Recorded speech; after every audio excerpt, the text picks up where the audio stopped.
Entonces, ¿a qué nivel vamos a trabajar? Vamos a trabajar a un nivel de más abstracto, y por eso esta sección se llama abstracciones para la concurrencia. ¿Qué vamos a ver aquí? Vamos a ver dos abstracciones. Una que se llama la abstracción paralelo, para correr computación en paralelo. Vamos a ilustrarlo con un ejemplo que es calcular cuánto vale pi en paralelo. Y otra abstracción que se llama abstracción task, que va a ser para poder calcular tareas de primera clase, y la vamos a ilustrar con un ejemplo del cálculo de norma P en paralelo. Entonces vamos a empezar por la abstracción paralelo. ¿Cuál es la idea? ¿De qué manera podríamos indicar explícitamente que dos computaciones deben realizarse en paralelo? Entonces, para eso vamos a inventar una abstracción, la abstracción paralela. Entonces, cuando usted escriba en escala paralel E1, E2, significa que yo quiero que las expresiones de 1 y E2 no se evalúen primero la una y luego la otra, como lo harían en cualquier llamado, sino que se evalúen las dos al tiempo. ¿Sí? Eso es lo que significa, toma dos expresiones, las computa en paralelo, y ¿qué devuelve paralelo? Porque nosotros acuérdense que estamos en funcional, luego todo lo que hagamos devuelve algo. Entonces, paralelo, evalúa E1 y E2 al tiempo y devuelve una pareja con los dos resultados. O sea, en términos gráficos, es esto lo que hace. Me entra una parejita E1, E2, paralelo lo que hace es que lanza en paralelo el cálculo de E1 y E2. Cada uno en paralelo conseguirá su cálculo, su respuesta, B1 y B2. Y cuando tengo las dos respuestas, entonces el paralel devuelve una parejita que tiene las dos respuestas. En términos de abstracción, paralel recibe una pareja y devuelve los resultados de esas parejas en paralelo. ¿Sí? Esa es la nueva abstracción que vamos a inventar para poder hacer paralelismo. Decir cuando yo quiero que dos expresiones se evalúen en paralelo. Eso es todo. Solo dos expresiones. Ahí no dice 4, 5, 6. ¿Qué pasa? Yo quiero hacer 6 cosas en paralelo, después lo vemos. Por ahora solo puedo hacer dos cositas en paralelo. Esas dos. Bien. Y entonces vamos a mostrar, a ilustrar la idea del paralelismo con calculando una cosa que se llama la norma P. ¿Qué es la norma P? Dado un vector representado por números enteros, queremos calcular la norma P. La norma P en matemáticas la definen como, si fuera la norma 2, sería la distancia. Pero entonces la generalizan a la norma P para que fuera, entonces, ¿cómo es la norma 2? La norma 2 es un A0 al cuadrado más A1 al cuadrado más A2 al cuadrado, raíz cuadrada de eso. Es como la distancia, es como la longitud de un vector. ¿Cierto? Bien, pero si es la norma P, entonces en lugar de hacerla al cuadrado y la raíz cuadrada, se eleva a la P y se saca la raíz P. Se llama la norma P. ¿Listo? Y queremos hacer un programa que calcule la norma P, es decir, entonces fíjense que la norma P se escribe como la suma de I a la P, con I desde 0 hasta, P, hasta n-1, y todo eso después le saco la raíz P de eso. ¿Listo? ¿Está claro lo que hay que calcular? Chicos, chicos virtuales, chicos presenciales. Entonces, bien, gracias, bien, ahora sí me están reaccionando, bien. Entonces, como tengo que calcular la suma desde 0 hasta n-1 de ahí a la p, voy a hacer un programa que, dado s y t entre 0 y n, s menor o igual que t, calcula la suma desde s hasta t-1 de ahí a la p. De manera que calcular la norma P sería coger S igual a 0 y T igual a N. Y entonces tendría la norma P, ¿cierto? La tendría la suma aquí. Entonces va a ser un programa que me permita... La razón de esto ya la van a ver ahorita, es para poder partir las cosas en varios pedazos. Entonces vamos a hacer un programita en escala que calcule esa suma, desde S hasta T-1 de ahí a la P. Entonces, esto ya lo acabamos. Ahora abrimos. Creo que es esto.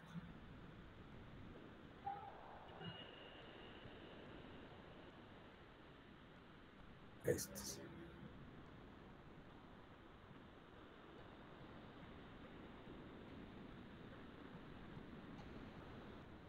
Entonces,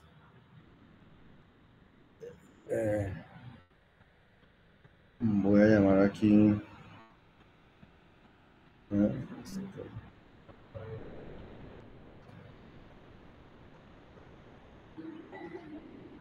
Ahorita les cuento por qué no hice escala sino SBT. Aquí no necesitaba eso, pero bueno, ya lo hice.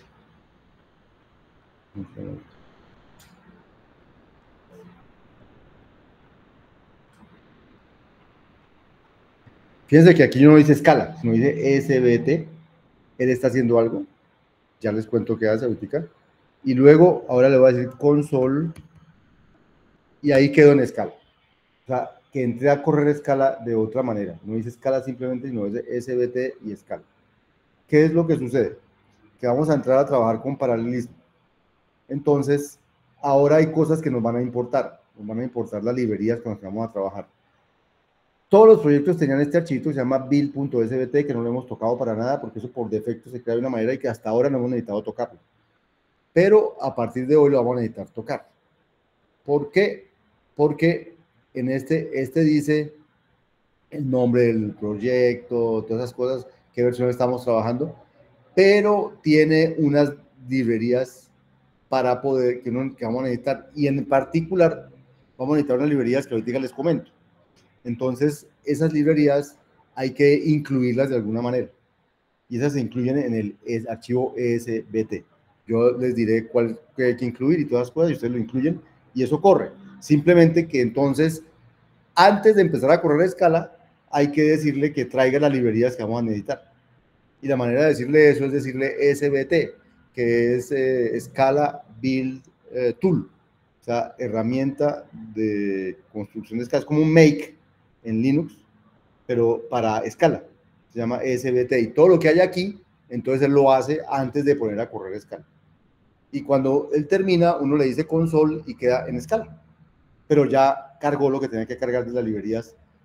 Ahorita les digo que tienen esas librerías, pero por ahora concentrémonos en la que estábamos, que era esta, creo. Esta. Entonces, como para calcular la norma P, vamos a necesitar elevar I a la P. Entonces necesito una función que me eleve un número a la P, ¿cierto? Y entonces voy a definir la función como power. Esa ya viene, es mathx, pero la voy a llamar power para no tener que estar haciendo math.x y todas las cosas. O sea, con esta función codifico lo que es elevar algo a la algo. ¿Sí? Si ahora yo le digo, no sé, power 2 a la 2, pues esto va a dar 4, ¿cierto? Ya tengo cómo elevar un número a otro número, ¿listo? Y lo necesito para poder elevar las potencias ahí a la P. Y ahora voy a hacer la función que les dije, que me entra el vector, me dice cuál es el P, me dice quién es ese y me dice quién es T, y devuelve la suma de ahí a la P para cada uno de esos números. Entonces, fíjense lo que hace mi función SumSegment. Lo que hace mi función SumSegment es un for, una expresión for, ¿cierto? Recolectando algo. Entonces dice, para i de s hasta t, o sea, no incluye a t, o sea, por eso se va de s hasta t menos 1. ¿Qué hace? Le calcula la potencia, o sea, b de i a la p. Y eso es lo que hace el for. Y una vez ha determinado el for, él ya recolectó todos los bi a la p. Entonces hace un punto sum para que lo sume. Me devuelve la suma desde i igual cs hasta t menos 1 de bi a la p. ¿Listo todos? Bien. Entonces ya tengo mi función SumSeg, ¿cierto? Entonces ya puedo definir mi función, la norma P. ¿Qué es la norma P de un vector? Pues la norma P de un vector recibe un vector, recibe el P y devuelve. Entonces, ¿qué hace? Suma el vector P, el vector B desde 0 hasta la última posición del vector y lo eleva a la P, ¿cierto? Hace la suma hasta de A0 a la P más A1 a la P hasta N menos 1 a la P. Y luego el resultado lo eleva a la 1 sobre P. Y sacó la norma P. ¿De acuerdo, chicos? Entonces voy a crear esa función, pin, y ya tengo cómo calcular una P, entonces ya puedo empezar a decirle, vea, coja el vector 1, 1, el vector 2, 3, 4, 5, con dos vectores diferentes, ¿cierto? Y calcule la norma. Acuérdense, cuando le digo la norma 2, es como la longitud del vector, ¿cierto? Entonces, si le digo la norma 2 del vector 1, 1, ¿cuánto mide el 1, 1? 2. Raíz de 2. No 2, 2, da raíz de 2. O sea, de acuerdo, 1 más 1 da 2, pero la norma es raíz cuadrada de eso. La raíz cuadrada de 2 da 1.41. Entonces, eso es lo que está haciendo. Y fíjense que ya puedo calcular, también puedo calcular norma 3, que ya no es con al cuadrado, sino al cubo. Puedo calcular norma que yo quiera. O sea, ya tengo el programa para calcular la norma que yo quiera. La norma B2. La estoy sacando porque quiero que miren que cuando vayamos a paralelizar esto, los cálculos van a quedar perfectos, no se van a dañar por paralelizar. Y no voy a estar pendiente de nada de lo que estaba pendiente de sincronizar, de intercalaciones, nada de eso voy a estar pendiente cuando vaya a paralelizar esto. Y eso va a ser lo bonito de hacer concurrencia con programación funcional. Entonces ahí están los resultados, ahí están la norma P de cada uno de esos. ¿Quedó claro el programita? Entonces, gracias Esteban. Entonces, nótese que yo podría resolver el problema de calcular norma P, esa era la norma P secuencial, ¿no? O sea, yo podría resolver este problema, podría calcular, coger esta sumatoria y en lugar de calcularla como la estoy calculando, podría calcularla en dos pedacitos. Calcular la sumatoria desde 0 hasta la mitad y desde la mitad hasta el último. Lo sumo y ya luego sí cojo todo ese resultado y lo elevo a la 1 sobre P. O sea que calcular esta suma lo podría calcular haciendo dos tareitas. Esta tarea de calcular la primera mitad y calcular la segunda mitad. Y podría, por ejemplo, si estuviéramos haciéndolo nosotros, decir, el grupo de allí calcule la primera mitad, el grupo de allí calcule la segunda al mismo tiempo. Cuando terminen, sumamos, elevamos a la P y tenemos la respuesta. Y entonces, como el uno, digamos que vea 10 números para sumar. Un grupo suma 10, el otro suma 10, y entonces no se toma el mismo tiempo que sumar 20. Se toma el tiempo de sumar 10, porque todos dos sumaron 10. ¿De acuerdo?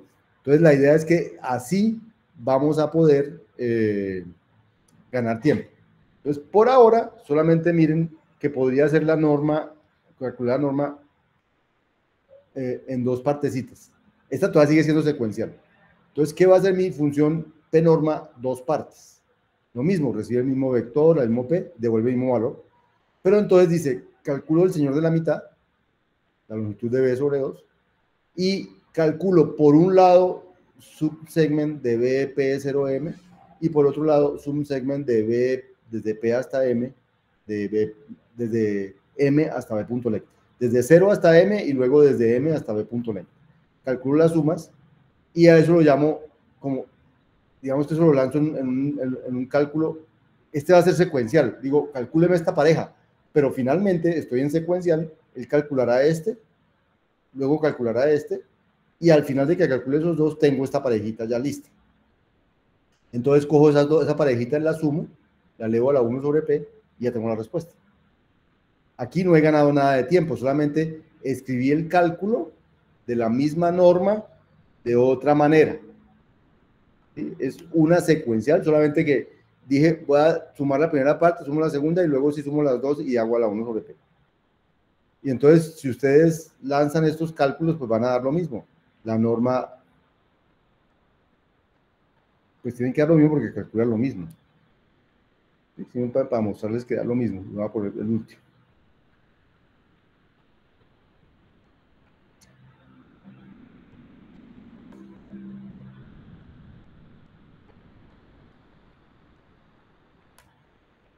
¿Sí? 505, que fue el último que nos dio aquí. 505. O sea, está bien. Solamente que el cálculo es diferente en qué? En que partió la suma en dos pedacitos. Pero eso no lo hace más rápido, porque finalmente tiene que hacer la suma de aquí, luego hacer lo mismo de aquí, luego sumar. Bien. Hasta ahí vamos, ¿cierto? Entonces, ¿qué ventaja tiene presentarlo así? Cuando uno divide un problema en subproblemas, es que uno podría pensar que si los problemas son independientes, uno podría lanzar dos cálculos en paralelo. Entonces, si yo lo calculo, si yo calculo las secuencial, entonces él me va calculando este pedacito, cuando termine ese pedacito calcula este pedacito, y cuando termine los dos pedacitos calcula esta suma de estos dos, y me da los resultados. Pero calculo la expresión 1 y luego calculo la expresión 2, o sea, el resultado. En cambio, si yo le dijera que en paralelo me haga estas dos sumas, entonces, ¿qué pasaría?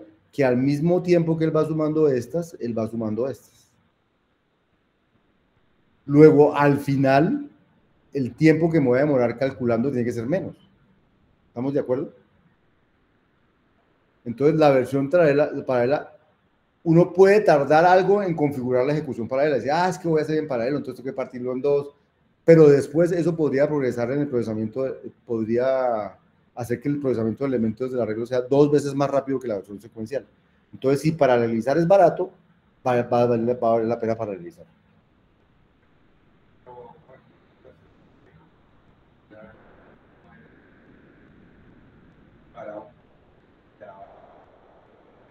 Entonces, me están preguntando que si no hay intercalación. Entonces, la respuesta es la siguiente: si hay suficientes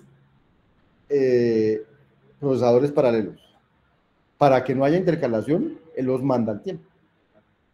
Si no hay suficientes, él tiene que hacer la intercalación y eso va a suceder. Pero esto es independiente de si hay intercalación o no. O sea, de expresar que yo puedo calcular así es independiente. Después, cuando voy a implementar paralelo, veré si hay dos y le puedo mandar al tiempo o no, o se lo voy a mandar intercalados.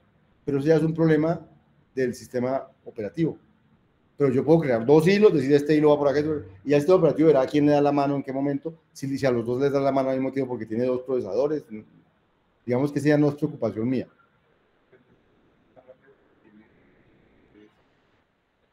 En principio, solo será más rápido si tiene cómo hacer algo de paralelo. Si no tiene nada para hacer paralelismo, al final va a intercalar todo y luego todas las sumas van a estar una detrás de otras, luego todas van a ser, o sea, no va a ganar, estoy de acuerdo. ¿Sí? Uno solo va a ganar si la máquina tiene algo de paralelismo. Pero hoy las máquinas no vienen ninguna con un solo núcleo. Luego ya toda máquina siempre le puede ganar algo. Ahora hay unas máquinas que vienen con 8, otras que vienen con 16, máquinas muy especializadas que pueden venir con 1024, cosas así, ¿cierto? Pero, en sitios donde necesitan alta computación seguramente puede haber más. Y de hecho hoy en día con las grids, o sea, con los clusters, usted puede hacer, tiene un computador, usted hace un grupo de 3, cada uno tiene su computador, podrían poner a correr una cosa que utilizara los 3 computadores. O sea, que este hiciera algo, que el otro hiciera algo, que el otro hiciera algo, y luego cogieran los resultados y hicieran algo. O sea, tener paralelismo hoy en día es muy fácil. Hay mucho paralelismo. Entonces, si usted escribe sus programas para que saquen jugo lo paralelo, el día que tiene paralelismo, le saca jugo. Si no tiene, pues no le saca jugo y le da igual que el secuencial. Pero si lo escribió secuencial y lo corre secuencial en uno que tiene paralelo, le va a correr secuencial. O sea, no le va a sacar jugo al paralelismo. Entonces, tiene que haberlo escrito en paralelo para que le pueda sacar jugo al paralelismo. Si no, no le va a sacar jugo al paralelismo nunca. ¿Listo? Entonces, vamos ahí, ¿cierto? Entonces ya podemos, con esta idea, hacer nuestra primera versión paralela. Nuestra primera versión paralela, entonces, sería esta. La norma de dos partes en paralela. ¿Qué es lo único que vamos a hacer? Incluir este paralelo aquí. Paralel. O sea, aquí donde aquí arriba decía...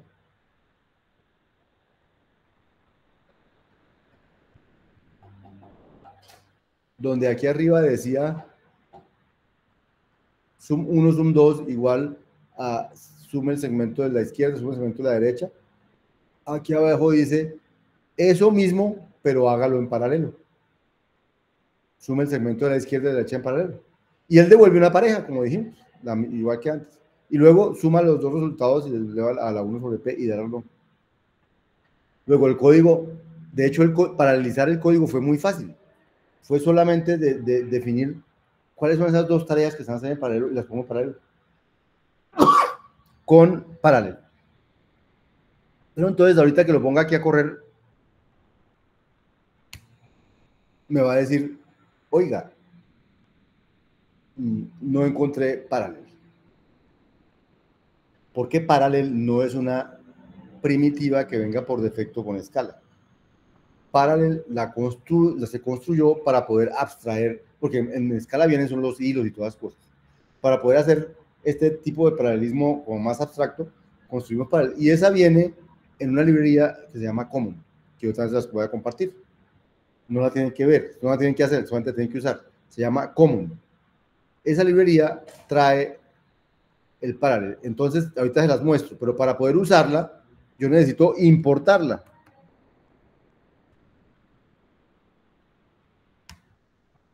Y ahora que ya la importé, ahora sí puedo definir esta, porque ya paralelo lo conoce. ¿Listo? Entonces, cuando vayamos a hacer cosas en paralelo, que son las que van a seguir después del taller 4, o sea, a partir del taller 5 en adelante, necesitan importar el paquete common, que yo se los voy a compartir. Creo que está compartido en algún taller, y ahí de ahí en adelante es el mismo paquete todo el tiempo. Entonces ya pueden usar paralelo. Y como ahora sí quedó definido, entonces ahora, antes de mostrarles el paquete paralelo, entonces vamos a mostrar que esto quedó corriendo bien. Entonces, mire, si yo llamo la norma paralela, pues me va a dar lo que tiene que dar, y si la llamo para el último caso, igual me va a dar lo que tiene que dar. O sea, eso está calculando perfectamente bien. El hecho de que lo haga en paralelo no quiere decir que lo haya hecho mal. La corrección del programa no se dañó por poner a correr cosas en paralelo. Eso es lo importante. Ni me tocó poner a pensar, esto se va a intercalar con esto. Usted no está preocupado por si hubo intercalaciones. Probablemente hubo intercalaciones, pero eso dio resultado bien. ¿Por qué? Porque no hay, en esa intercalación, no hay variables en común que hagan que yo tenga que sincronizar para que las cosas pasen en un momento dado. ¿Por qué no hay? Porque en nuestro programa es funcional, completamente funcional, no hay nada que no sea funcional. Luego, lo que estamos haciendo en paralelo no depende lo uno de lo otro, no depende, ni le daña la variable al uno, ni le están leyendo variables, nada está pasando en paralelo que compartan cosas, entonces se pueden hacer sin problema. ¿Listo? Bien, por ahora no hemos hablado de la velocidad, no hemos visto si esto pasó más rápido o pasó más despacio. Eso lo vamos a ver ahorita más tarde, lo de si pasó más rápido o pasó más despacio. Por ahora estamos interesados en que la semántica del paralel, mejor dicho, esto funciona igual que si no tuviera paralel, el resultado es el mismo. O sea, poner el paralel no daña la semántica, y eso va a ser muy importante cuando ustedes hagan el taller 5, cuando van a demostrar que una función es correcta, van a demostrar que la secuencial es correcta. Porque la paralela, si lo que hicieron fue paralelizarle algunas cosas, es correcta porque la secuencial era correcta. Porque paralel no le daña la corrección a nada, porque no hace nada, no hace daño. Paralel no hace daño. ¿Listo? ¿Estamos, muchachos, todos? Bien. Bien.